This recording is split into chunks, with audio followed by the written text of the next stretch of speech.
Know, you've said it a lot this year, but just kind of this might have been the most challenging game, just personnel-wise, of the season for you. What more can you say about the way your guys responded after, I think, trailing by 22 after the first quarter, and then won the final three quarters, I think, by 6 points? Yeah.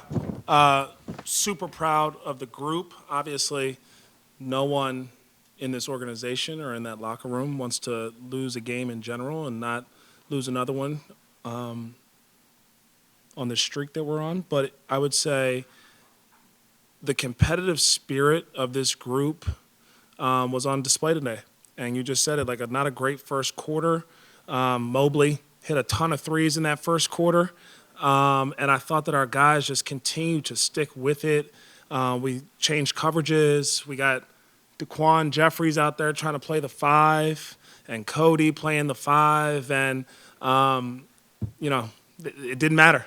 They were just excited to be on the court, just competing. And I think that obviously it hurts you a little bit offensively when you don't know kind of where you're supposed to be. But defensively, I thought that their communication level went to another level with our Reds, which was great to see. And I thought we cleaned up some of the red clean exchanges, which was really good. There was a physicality. Just like really proud of the overall group and the defensive effort. And then I think it kind of fueled some of our ability to play out in transition, and they trusted the pass. And unfortunately couldn't make a couple more threes today too, which would have been nice. Obviously, in that second half, using Taj when you can, not having Mark available, you've got to have somebody in there playing the five just by circumstance. I mean, how do you think the guys embraced it? I'm not sure if it was Josh necessarily or Cody, but what do you say to them when they're, center matchups? And I'm sure it's a position they haven't had a ton of experience with, at least at the NBA level. Right. The biggest message to them is, as we are small, we all have to be engaged, because I think that our first shot defense, we have some guys that can guard at a high level.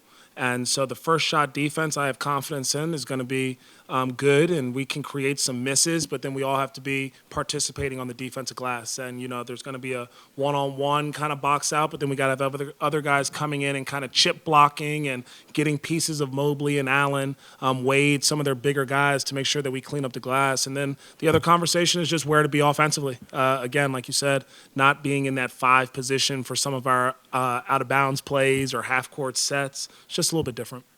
Sticking on that Mark point, 12 points, 5 of 5 from the field, 11 minutes, and you said Dequan is playing five. You had Cody playing the five. How do you make sure that you stick to that plan to not put too much of a load on him too early and allow him to still inch his way back and gradually come back? Yeah, we have a bigger picture, a bigger goal in mind, I think, with everything here. And so especially with Mark Williams' career and this year's season and his ability to have just sustained availability, I think, as we keep going. And so it's important that we're mindful of how much we're playing him. Even in a situation where you're missing some guys, you can't compromise what the goal is and what the end game is. And so I think that it's tough for him. He wants to keep playing, obviously, and he gets his juices going. And he played really well on both ends of the court, and he's a competitor. And he feels like he wants to be out there with our guys, but we had to be smart and stick to the plan. When you brought Isaiah to this team, you kind of mentioned how his motor, his hustle kind of played a part in that. When you see how he played tonight, is that kind of feeding into that same mentality right there? For sure. You see it on both ends. I will say I was even a little bit taken back by just how aggressive he was defensively, too. A bunch of deflections, a couple steals, getting on the floor for things. And then offensively, he's got a knack for being able to score. I like his quick decisions, his ability to recognize he has a mismatch and doesn't play with the ball. He's just like attacking downhill. And then offensive rebounding. He kind of took to the Hornets' relentless offensive rebounding motto in Game 1. So a lot of really good things from him.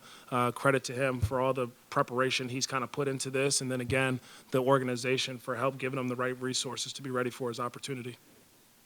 And back to Mark, obviously, Jeremy mentioned the limits, the restrictions, but how good is it for you as a coach to see him be able to put the ball in the basket like you did tonight? Yeah, it's exciting. I think that's why it's tough to have an L, but I just think that I'm so encouraged by so much that I'm seeing from this group, the strength that we are gaining, the competitiveness that continues to go to another level. There's just a ton of resilience and a ton of fight, and I think that we are finding the encouraging things, the positive things to take away from every game and continue to learn and grow together. Obviously, Dequan, his role increased when LaMelo and Trey went down. Over the last 2 games, he's averaged 13 points and had a season high 17 tonight. What have you seen from him, and will his role be increased with when they eventually return? I've seen, again, a guy that's just been hungry. I think that throughout his rehab stint, he did a really good job of coming in and working every day and asking questions during practice. And there was a diligent worker there. And usually guys that prepare well are ready for their opportunity, and he has been. And so he's kind of given us a lot of really good things on both ends of the court. Defensively, he's got great size. We're able to play him today, having him guard Mobley and Allen, and then at times we put him on Mitchell or Garland, and so his defensive versatility has been really helpful. And offensively, he's made some great quick decisions too: catch and shoot, catch and drive, and playing with the pass. And if he can continue to do those things, it'll help him.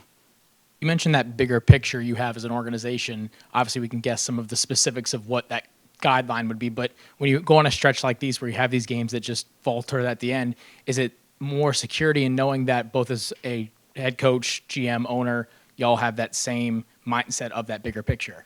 Yeah, there's definitely alignment across all groups and areas of this organization, which is phenomenal. And I don't think it's like that everywhere, so I don't take that part for granted. And so I think that as we continue to learn about each other and evaluate ourselves and our situation and where we are, we're just focused on trying to be obsessed with daily improvement. The competitiveness needs to be there for 48 minutes or whatever the game asks us, because there are overtime games that happen. And then just consistent togetherness. Whether we're up or down, we're not front runners. We got great communication, I think, on both sides of the floor. And these guys just continue to like, even to see the guys that are hurt right now and how engaged they are during games. There's just so many positives to take away from our group right now.